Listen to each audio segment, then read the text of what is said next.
ที่สิเป็นผู้นำคำสอนของพระเจ้าไว้สื่อไว้แม้นผู้นั้นสิบ่รู้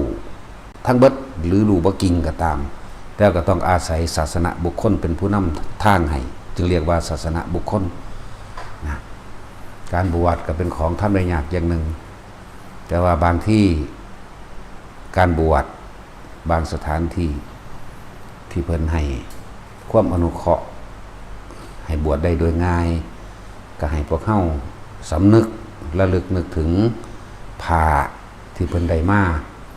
แต่ละสุดแต่ละไตร 3,000 4,000 5,000 7,000 8,000หรือสูงถึงขั้นว่าหมื่นกว่าก็มีเด้นี่พวกเฮาก็ควรระลึกนึกถึงผ้าเป็นของหาได้ยากอยู่เด้อบาทก็ 4,000 5,000 นี่บ่แม่นว่าบวชง่ายๆผิดกันกับเมียแลนมาประชดเมียบวชเมียมาว่าเจ้าไปตายอย่างอยู่หันซึกแบบให้สั่งใจให้ดีซะก่อนใดๆทั้งสิ้นก็ดีสั่งใจให้ดีเห็นเพิ่นบวชให้ง่ายๆก็ง่ายสำหรับเจ้าของอยู่เพราะว่าสิเป็น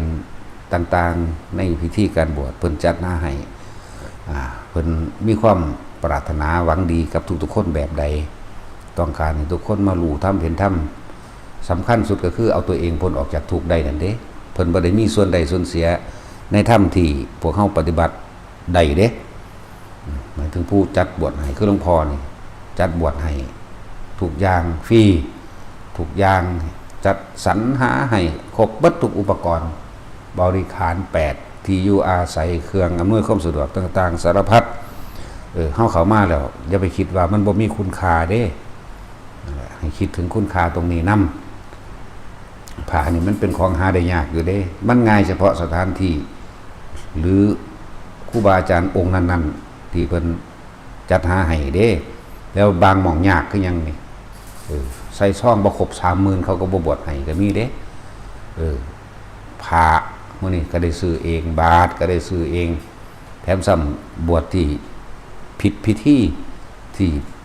มีอย่างอื่นเข้ามาปะปนมากมายเบิดเป็นแสนก็มีหรือตั้งใจจัด 200,000 300,000 ก็มีจังซี่นะแต่ที่นี่เฮาให้ความสำคัญของบุคคลที่เขามาบวชแต่บุคคลที่เขามาบวชก็ต้องให้ความสำคัญในสิ่งของเช่นว่าผ้าอยู่นี่แต่ละไตรนั้นบ่ต่ำกว่า 3,500 เด้ก็นี่คืออยากให้เห็นคุณค่าของบุคคลผู้มีศรัทธาที่เขาถวายมาบาทมื้อนี้บ่ต่ำกว่าใบละ 5,000 ได้บาทนี่บาทเบอร์เก้าขึ้นไปนะเลยว่าให้พวกเฮาเห็นคุณค่าของวัตถุสิ่งของแน่เห็นคุณค่าของผู้เพิ่นปรารถนาหวังดีกับทุกๆคนที่เข้ามาบวชบ่แม่นว่าง่ายๆเลือกไปเห็นค่าเพราะว่าเจ้าของบ่ได้ลงทุนก็มี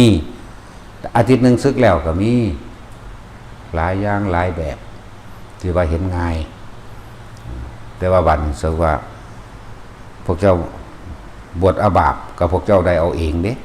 เพิ่นจัดสรรให้หลายอย่างแล้วบวชเอาบุญพวกเจ้าก็ได้บุญเองเป็นโสดาสกิทาคานาคาบรรลุอรหันต์เข้านิพพานไปได้ก็พวกเจ้าได้เองผู้มาบวชเองเฮ็ดเองปฏิบัติเองทุกๆคนนั่นแหละเพิ่นบ่ได้มีส่วนใดส่วนเสียในมรรคผลนิพพานกับพวกเจ้าเพิ่นบ่มีส่วนใดส่วนเสียในบุญและบาปของพวกเจ้าเด้และเพิ่นเฮ็ดตามพระวินัยเฮ็ดตามพระธรรมเดินตามรอยพระศาสดาเด้ให้เฮาสำนึกสำเนียกตรงนี้นำอย่างหนึ่งเด้อแล้วก็ผู้บวชไปแล้วสึกไปแล้วก็บ่ได้ให้น้ำผ้าขึ้นไปเด้บ่ให้น้ำผ้าบ่ให้น้ำบาตรบ่ให้น้ำขึ้นไปสุว่าสึกก็ต้องเป็นของมอบขึ้นเป็นของสงฆ์เหมือนเดิมนะ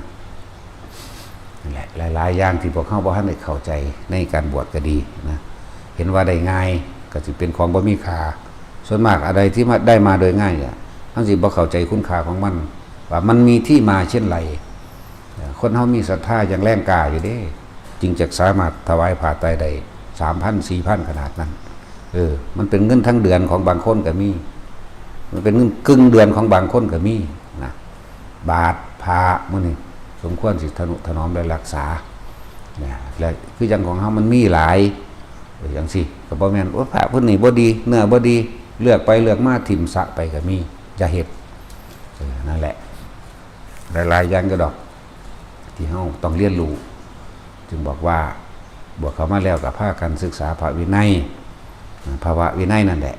เป็นเครื่องรักษาเฮาเองเฮาก็เลยต้องรักษาวินัยเดินตามทางนั้นบ่ต้องยังมากเท่านะ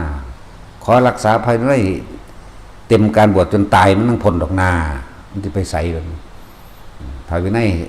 ครบบริบูรณ์นั่นแหละบ่หาแต่ว่าบรรลุอันนั้นบรรลุอันนี้ก็ได้ดอกมันสิเป็นไปของมันเองหลากหลายเรื่องเล่าในโลกนี้ที่เฮาบ่รู้ความเป็นไปในยะธรรมของโลกความเป็นไปในหมู่สรรพสัตว์โลกทั้งหลายก็เกิดขึ้นโดยกรรมของตนเองเป็นเหตุอยู่แล้วนะเฮาอาจจะบ่มีความรู้แพร่กระจายออกไปอย่างเช่นบางหมู่เรามนุษย์บางหมู่เราบางเผ่าบางพวกจังซี่เป็นมิจฉาทิฏฐิหรือถือสิ่งที่ผิดบางเผ่าพวกผู้หญิงมีผัวได้7 คนก็มีนี่คือมิจฉาโดยแล้วถ้าเกิดจากกรรมที่ตัวเองเคยเฮ็ดไว้แต่ว่าอันใดมันก็เป็นเรื่องที่ละเอียดอยู่บางเผ่าก็มีสามารถพอจะแต่งงานเข้าไปในตระกูลนั้นแล้วต้องเป็นเมียของคนในตระกูลนั้นทั้งเบิดก็มีเนี่ยบางที่ไปเกิดอยู่ในภพตระกูลที่เป็นประเภทนี้หรือเป็นความเชื่อถึกผีที่จังเฮาเคยประสบพบมาหลายๆอย่างที่นำมาเฮ็ดให้เกิดความสะเทือนใจเดี๋ยวเผาหม่งเผาแมวมันก็มีอยู่ทุกหม่องบางที่ไปขึ้นแอวสาวจีบสาวในบ้านเขาถ้าบ่จกบ่กำนมกำหีเขาถ้าบ่กอดบ่จูบเขาผิดผีผิดประเภทนี้นั่นจังซี่ก็มีนี่เป็นมิจฉาเข้าใจว่าล่ะบางพวกบางสถานที่บางภาคใหญ่ผู้ยิ่งใหญ่ขึ้นมา12-13 ปีก็เป็นประเภทนี้ที่พ่อแม่เอาไปขายก็มีเข้าใจว่าล่ะจังเผาผีต้องเหลืองมีความเชื่อว่าถ้าปลูกของกินเองย่านแผ่นดินปีนแผ่นดินทับตายเลยทนกรรมลำบากหากินไปพอตะใบถึงฤดูใบไม้ร่วงใบไม้ผลิจังซี่ต้องย้ายทิ่นก็มีแล้วก็การนอนจังซี่ก็นอนบ่ให้เอาหัวถึงดินจังซี่ก็มีนี่คือความหลากหลายในชีวิตสรรพสัตว์ที่ค่อยๆเอามาเว้าให้ทุกคนเห็นถึงมิจฉาทิฏฐิเห็นถึงความบ่ทรงอารมณ์เป็นกุศลความที่บ่สังสมบุญกุศลและกรรมทั้งหลายเหล่านี้ก็จำแนกแจกออกไปตามความคิดเห็นเดียวกันสมรู้ร่วมคิดเดียวกันก็ไปเกิดอยู่ในหมู่ประเทศชาติและเผ่าพันธุ์เดียวกันล้วนแล้วจะเกิดจากกรรมทั้งนั้นนั่นแหละจังว่าถ้าพวกเฮามีความรู้รอบรู้ในสังขารสารวัตรอันนี้มันสลดใจเห็นนะมันน่าสิสลดใจมากๆทางต่างประเทศอีกบางเผ่านึงในครอบครัวในตระกูลเกิดขึ้นมาแล้วบ่ว่าพ่อแม่ลูกชายหรือไผกระสังใหญ่ขึ้นมาแล้วเอาผัวเอาเมียผสมพันธุ์กันได้เบิดเหมือนไก่เหมือนหมานี่เพราะว่าทุกอย่างย่อมมีเหตุมาอยู่แล้วแหละแต่สิเว้าโดยละเอียดทั้งเบิดมันก็สั่นหมายถึงเวลาเฮาตอนนี้แล้วแต่มันสิพูดขึ้นมาให้เราเด้บ่ได้ตั้งไว้ใดๆทั้งสิ้นการเทศนาบ่มีการตั้งไว้มันขึ้นมาก็ขึ้นมาตามคำคิดหรือคำเว้าออกไปเลยโลดก็มีบ่มีคิดก็มีแต่ที่ว่ามันได้จังหวะอันใดก็เว้าไปเลยคือแสดงออกไปเลยนี่คือให้พวกเฮาย้อนขึ้นมาหาตัวเองแล้วก็การกระทำทั้งใดทั้งปวงล้วนแล้วจะเกิดขึ้นจากการกรรมของเฮาคือการกระทำของเฮาเองส่งผลไปตกในที่สงครามมั่งที่มีโรคภัยไข้เจ็บที่หากินลำบากมั่งที่อดอยากจากแค้นเกิดเป็นคนตาบอดแต่กำเนิดก็มีหูหนวกหรือพิการต่างๆสารพัดนั่นแหละจังว่าให้น้อมเข้ามาสลดใจตัวเองทุกอย่างมีเหตุทั้งหมดดิเชิญว่ามิจฉาทิฏฐิหมายถึงความเห็นที่ผิดจากธรรมชาติตามความเป็นจริงมีโทษมากกว่าอนันตริยกรรมที่ไม่สำนึกได้มิจฉาทิฏฐิแถมซ้ำเป็นอนันตริยกรรมนี่หาประมาณบ่ได้เลยในการที่เวียนว่ายอยู่ใน นรกเดรัจฉานเปรตสุรกายเวียนอยู่สั่นนับนานอสงไขยประมาณบ่ได้นั่นแหละจังว่าพวกเขานั่นน่ะหันเข้ามาสู่ธรรมะถ้าสิพูดถึงว่าความเห็นตามความเป็นจริงได้พุทธศาสนาเป็นผู้นำพาคนออกจากห่วงแห่งความคิดห่วงแห่งกรรมได้เปรียบเทียบความกว้างความแคบดุจดังว่าปลายเข็มจิ้มบนท้องฟ้าปลายเข็มนี่เฮาเหลือเบิ่งเครื่องฟ้าหรอกเฮาเอาเข็มไปจิ้มลองเบิ่งซ้ำนั่นแหละนี่แค่ทางออกมีตอนนี้หมายถึงว่ามันแคบแต่ว่าโดยความเชื่ออย่างอื่นดุจดังท้องฟ้าความเชื่ออย่างอื่นนะหลายคนก็รอความหวังให้แต่พระเจ้าให้พระพรหมให้สิ่งศักดิ์สิทธิ์ทุกสิ่งทุกอย่างไปฝากชีวิตไว้ฝากความหวังไว้ฝากจิตวิญญาณเอาไว้กับพระเจ้ามั่งพระเจ้าที่ดลบันดาลมั่งแต่เหตุผิดพระเจ้าครับลงโทษมั่งเนี่ยนี่เอิ่นว่ามิจฉาเป็นความเห็นผิดจากความเป็นจริงโดยธรรมชาติว่าพระเจ้าสร้างมั่งพระเจ้าดลบันดาลมั่งพระเจ้าลงโทษมั่งถ้าว่าได้ดีก็ขอบคุณพระเจ้าถ้าว่าได้เลวว่าพระเจ้าลงโทษนี่เอิ่นว่ามิจฉาทิฏฐิย่ำใดสิหลุดออกบ่แม่นหลุดออกได้ง่ายๆเด้ความเชื่อแต่ละถิ่นแต่ละเผ่าพวกเขาวัดในรู้จำเห็นว่าบางเผ่าตัดขาดออกจากโลกแห่งการศึกษาใดๆทั้งปวงเขาก็อยู่เฉพาะเขาอยู่ตามเกาะอยู่ตามน้ำใดเขาสิได้มีความรู้ความเห็นอันเป็นสัมมาทิฏฐิน้ำใดเขาจะเข้าใจธรรมะนั่นแหละจังว่าบ่แม่นของง่ายที่สิเกิดมาพบพ่อพระพุทธศาสนาบ่ได้ง่ายเลยคนทั้งโลกนี่ต้องคิดเบิ่งไปไกลๆกว้างขวางออกไปได้คนทั้งโลกนะ 7,000 กว่าล้านคนมันมีพ่อล้านอยู่บ่คนที่สู่สัมมาทิฏฐิบ่ได้เบาได้อันเรื่องแม้ว่าตัวเองอยู่ในศาสนาพุทธมันมีพ่อล้านบ่ทั้งเบิดเลยนี่เดียวนี่กับ 7,000 กว่าล้านนั่นแหละแม้กระทั่งว่าศาสนาพุทธก็ยังมีถือผีสางนางใหม่เทวดาเลิกงามยามดีของขังนั่นนี่อยู่เนี่ยบ่ได้ถือการกระทำของตนบ่ได้เอาความจริงเป็นใหญ่บ่ได้เอาธรรมเป็นที่พึ่งทางไปเอาธรรมนำทางยากนักหนาสิได้ยินสิได้ฟังเพิ่นจังว่าธรรมทั้งหลายที่หลังจากพุทธเจ้าตรัสรู้มาแล้วเฮาก็อาศัยสุตตะคือการได้ยินได้ฟังคำสอนของเพิ่นแล้วก็เทียบเอาชีวิตจริงของเจ้าของเทียบจึงจะเห็นได้ตามความจริงได้เอิ่นว่าสุตตมยปัญญาทั้งหลายการรู้การเห็นทั้งหลายเกิดขึ้นจากการได้ยินได้ฟังแล้วก็บ่แม่นของง่ายอีกที่บุคคลที่นำธรรมะนำออกมาแสดงได้บุคคลที่หาได้ยากเด้มันธรรมดาเด้พุทธเจ้าเกิดขึ้นได้ยากที่หนึ่งนี่พระธรรมแล้วก็คนที่ปฏิบัติตามพุทธเจ้านี่สองแล้วคนที่นำธรรมะของพุทธเจ้าออกมาแสดงตามความจริงเฮ้ยมันธรรมดาเลยต้องกล้าหาญต้องเด็ดเดียวต้องตัดทิ้งต้องสามารถขจัดความเห็นอื่นๆที่คนเขามาแทรกแซงได้เด้นั่นแหละมันเป็นของง่ายอย่างว่าพวกเขามันจงรักษาวาสนาของตนให้ดีเถอะ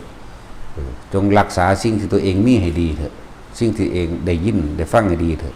จึงบอกว่าให้โอกาสตนเองเด้อหลวงพ่อให้โอกาสทุกคนคนเจ้าสิพิษลายแรงมาทั้งใดกับช่างเถอะมีสิทธิ์ที่สิเข้าถึงธรรมมีสิทธิ์ที่สิบรรลุโสดาสกิทาคาคนบ่ผิดบ่มีดอกไม่มีจักคนเลยมันจังเกิดถ้ามันดีไปตลอดมันก็บ่เกิดทันตัวนั่นแหละจึงว่าให้โอกาสทุกคนหลายอย่างมนุษย์ในน้อยค่าคืบนี่ก็มีเป็นเผ่าพันธุ์อีกกลุ่มหนึ่งเนี่ยลึกลับเข้าไปอีกทางบ่ได้ลึกลับเพียงแต่ว่ามันบ่ได้เห็นน้ำกันหลายบ่มีหลักฐานบ่มีนั่นมีนี่ยากแก้การที่นำออกมาแสดงเดี๋ยวเขาก็ว่านั่นว่านี่รักษาทั้งเขาสิปรามาทดูถูกรักษาทั้งเรารักษาหลายๆอย่างเด้มันธรรมดาเด้การสินำความจริงต่างๆที่เฮาฮู้เฮาเห็นออกมาแสดงธรรมะต่างๆต้องระมัดระวังขนาดระมัดระวังแล้วก็ยังถือแต่ว่าก็บ่มีผลใดผลเสียยังกับเฮาเพราะว่าเฮาบริสุทธิ์ใจในธรรมอยู่แล้วนะนั่นแหละถึงมาคิดอีกอย่างหนึ่งกับการสลัดความคิดต่างๆที่ย่านเขาบาปบ่หรือย่านเขานั่นนี่บ่ออกเขามาคิดถึงว่าพระพุทธเจ้าเนี่ยเกิดมามากมายมหาศาลทั้งที่เป็นของที่เกิดยากนานๆนับอสงไขย 80อสงไขยเกิดขึ้นองค์หนึ่งมั่งกว่าแต่ละองค์สิเกิดใดเด้40อสงไขยมั่ง20อสงไขยมั่งก็จะเกิดองค์หนึ่งถ้าที่รวมในเวลาแล้วผ่านมาตั้งนานนับประมาณพระพุทธเจ้าว่าได้มากยิ่งกว่าเม็ดทรายในโลกมหาสมุทรทั้ง4โลกทั้ง4บางอย่างเขาก็เลยต้องตัดสินใจพุทธเจ้าเกิดมามากแหละบ่อาจสามารถที่จะละกิเลสในภายใดมีแต่บอกทางเท่านั้นเขาก็เลยต้องเว้าไปเลยสิไปเงินไปงอไปแค่หาแม่มึงหยังไปเลยได้บาดนี่นั่นแหละ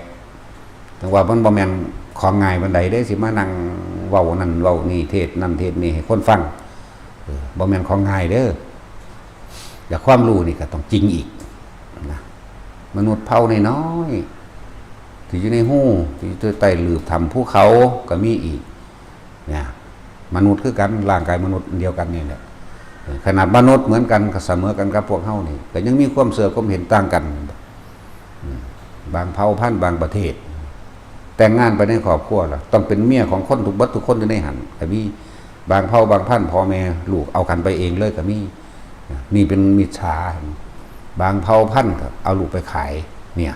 จังซี่ก็มีพวกเฮาสิพ่อลูกข้าวในประเทศไทยเฮาก็มีอยู่จังซี่ก็มีนั่นแหละยามใดมันสิพ้นออกจากการเวียนว่ายแต่เกิดยามใดสิพ้นออกจากความทุกข์ยามใดมันสิพ้นออกจากความมาเกิดแล้วก็เจ็บมันก็แก่มันก็ป่วยนั่นแหละแต่ว่าบ่ว่าฮู้ว่าเจ้าสิชนชาติศาสนาใดก็ช่างได้แต่กลับใจเอาธรรมะเข้ามาแล้วแก้ปัญหาแห่งความเกิดแก่เก็บตายได้ทั้งนั้นธรรมะแก้ได้เบิดทุกอย่างแม้กระทั่งการเกิดเห็นบ่ธรรมะพระพุทธเจ้านี่แก้ได้เบิดเพราะว่าเพิ่นเอาความจริงนำมาแก้แต่บุคคลผู้นั้นต้องแก้ตัวเองเด้อาคาตาโรตถาคตโตเนี่ยเราตถาคตเป็นแต่เพียงผู้บอกทางเด้อะไรจังว่าเฮาบ่เงิดก็เลยตรัสว่าบ่เงิดบ่แค่ไผใดๆทั้งสิ้นในการสิไปเอาใจไผขอเอาความจริงออกสู่โลกออกสู่มนุษย์ทั้งหลายให้รับรู้มันสิล้านละนึงก็ช่างมันพุทธเจ้าเฮาเกิดมาเพิ่นทั้งเฮาสิว่าแม่นแนวจะไปเทียบเคียงกับเพิ่นได้เลยสุดได้ซ้ำไปบ่อาจสามารถเทียบเคียงได้เศษเสี้ยวนึงที่เพิ่นถิ่มขี้ดินที่เพิ่นเหยียบเฮาก็ยังบ่ได้ไปเทียบเคียงกับเพิ่นได้เพิ่นก็ยังสั่งสอนเวนยสัตว์มากมายคนก็ยังมาฆ่าอยู่บางนี่คือพวกเฮานี่ก็ยังมาฆ่าอยู่เพราะสำนีนั่นแหละเกิดมาเท่าใดแล้วพวกเจ้าหาก็มีลูกบ่พวกเจ้าหาก็มีผัวบ่พวกเจ้าหาก็มีญาติพี่น้องพวกเจ้าหาก็มีพ่อมีแม่เดี๋ยวนี้บ่แม่นบ่ซั่นเกิดพบใดศาสตร์ใดมากกันรักและอะไรในตัณหานั้นความอยากนั้นอาหารนั้นที่อยู่อาศัยนั้นทั้งมันเกิดมากระดูกของคนผู้เดียวปั่นโลกเลยทั้ง4บ่แห้งแล้วเด้แค่ผุยผงมันนี่อะไรจังว่าให้หันเข้ามาระลึกสังเวชในตนเองนะแล้วเข้ามาย่ำใดมันสิพ้นวางแผนชีวิตทางโลกให้ลูกบอกให้ตัวเองบอกบ่มีทางจบโลกนี่จบบ่เป็นเด้เหมือนกับตัณหาหาต้นไม่ได้บ่ฮู้ว่าเกิดแต่ย่ำใดตัณหาความอยากอันแล้วก็สิให้มันสุดบางใดหาปลายไม่มีนั่นแหละอดีตเป็นสิ่งที่ผ่านมาแล้วบ่แก้ได้ดอกอนาคตบ่ทันได้เกิดบ่ต้องไปวางแผนกราบฮบเข้ามาย่นย่อฮดสั่นเข้ามาในปัจจุบันก็ลมหายใจมั่งอยู่ในความรู้สึกในกายตัวเองมั่งบ่อยมากชินเดี๋ยวก็รู้เองนั่นแหละพอ